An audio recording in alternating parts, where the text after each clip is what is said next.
وہ ایک شخص غریب تھا اور گاؤں کے بڑے نمبردار کی بیٹی کے بارے میں کہا اس سے شادی کروں. بعض غریبوں کے خیالات بڑے ہوتے ہیں. نمبردار کو پتہ چلا عمر تو گفتوں کے ملک والے ناغوال اڑے زیادہ بیا ہمارے لنو بنے خیوال. اس نے مارا اس غریب کو بہت پٹائی لگائی. کہا آئندہ میری بیٹی کا نام لینا. نمبردار نے اس شخص کی بے عزتی کے بعد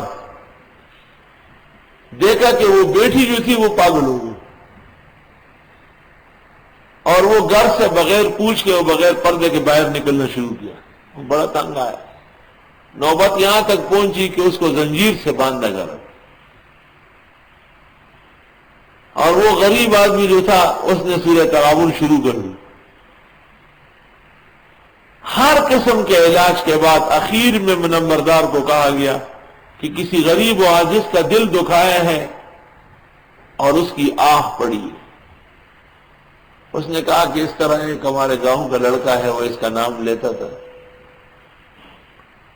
تو اس بزرگ نے کہا کہ اس سے معافی مانگی جائے. تو وہ آیا اس کے گھر اور اس کو کہا کہ بس معافی بھی مانگتا ہوں اور لڑکی تیار ہے بس آپ شادی کر لو. وہ تو ایسی دیوانی تھی. وہ جب نکاح ہو گیا وہ بالکل صحت مند ہو گئی. عظمک افاتی عمل غافل مشو گندم بروید جوز جو.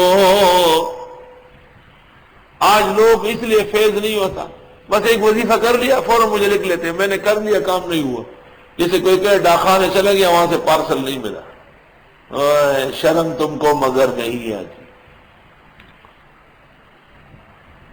جو لوگ یہ کہتے ہیں کہ ہم نے کیا اور کام نہیں ہوا، امام غزالی نے لکھا ہے بادشاہ کو چاہیے ان کی گردنیں کاٹے.